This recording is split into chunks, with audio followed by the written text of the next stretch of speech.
8 मार्च साल 2014 रात के 12:42 मलेशिया के शहर कुआलालंपुर से एक फ्लाइट जिसका नाम MH370 है उड़ान भरती है।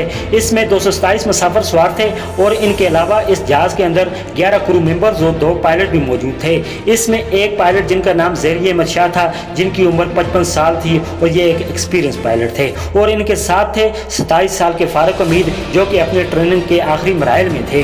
रात के तकरीबन 1:08 पर यह फ्लाइट मलेशियन कोस्ट लाइन को अबूर कर रही थी।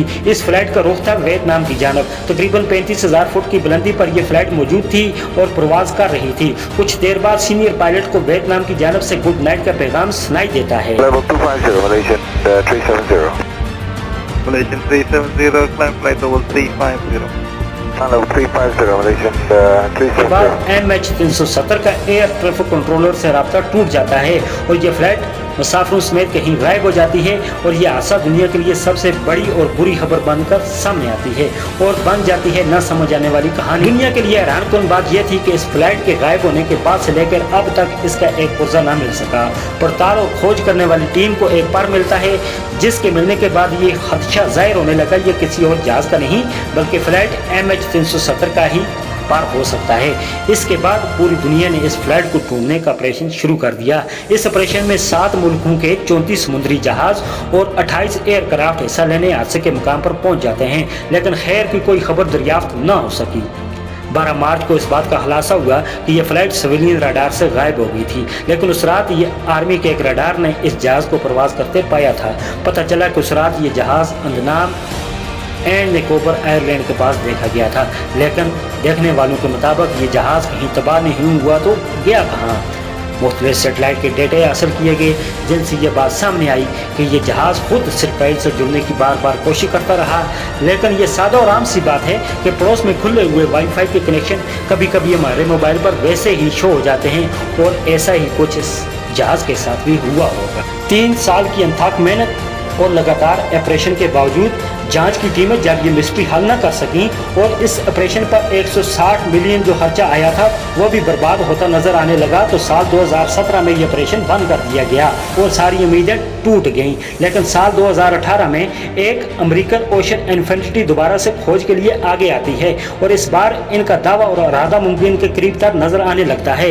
लाख कोशिश के बावजूद ये कंपनी भी नाकाम हो जाती है, लेकिन मलेशियन पुलिस एक मरतबा फिर इस जहाज को ढूंढने का बेड़ा उठाती है और ये तहकीक तीसरी तहकीक होती है। इस बार पुलिस ने पायलट्स और मुसाफिरों की पड़ताल शुरू कर दी और इस दौरान एक इंकशाफ हुआ कि जहाज का ट्रांसपोर्टर किसी ने ऑफ कर दिया था। ट्रांसपोर्टर एक ऐसा आला होता है जो जहाज को एयर ट्रैफिक कंट्रोलर से राब्ते में मदद फराहम करता है।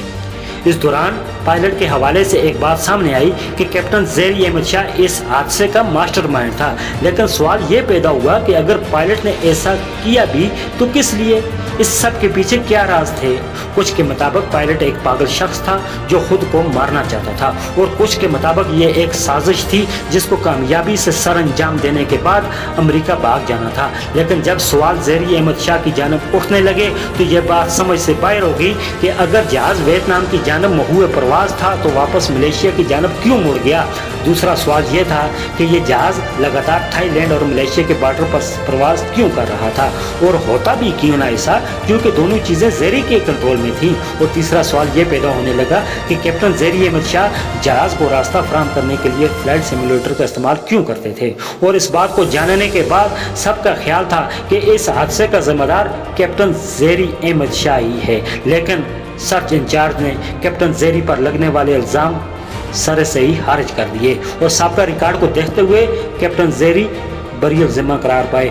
और ये बात सामने आने लगी कि इस जहाज़ में पहले ही से हाईजैकर मौजूद थे और 2 ईरानी शहरियों को इसका जिम्मेदार ठहराया जाने लगा, जिनमें एक नूर मोहम्मद मेदाद और दूसरा सैयद दिलावर मोहम्मद रज़ा। ये दोनों ईरानी शहरी थे जो अमेरिका में सेटल हो जाना चाहते थे और फेक पासपोर्ट पर सफ़र कर रहे थे, और इस तरह ये जांच भी फेल हो गई। इस बात का सबूत इंटरपोल ने भी दिया कि ये दोनों लोग दहशतगर्द नहीं थे।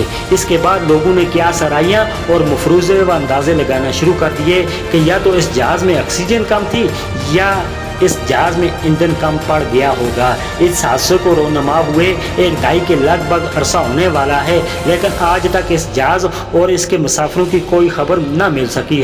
हाल ही में एक शख्स जिसका नाम रिचर्ड गॉडफ्रे, जो कि एक इंजीनियर है, उसने कहा है कि उसे मालूम है ये जहाज कहाँ है और इसकी तलाशी में अच्छी खैर की खबर मिलने की यकीन दहानी करवा रहा है। लेकिन देखने की बात यह है कि इस जहाज को दोबारा कब और कैसे ढूंढ निकाला जाएगा। कमेंट सेक्शन में अपनी राय दें कि क्या जहाज के मिलने के आसार मौजूद हो सकते हैं या फिर ये ऑपरेशन जिसकी तैयारी जारी है फेल हो जाएगा। वीडियो अच्छी लगी हो तो लाइक करें, शेयर करें और चैनल को ज़रूर सब्सक्राइब करें ताकि हमारी हर आने वाली नई वीडियो आप तक बआसानी पहुंच सके। मिलते हैं अगली वीडियो में, तब तक के लिए अपने भाई को इजाज़त दें। अल्लाह हाफिज़, शुक्रिया।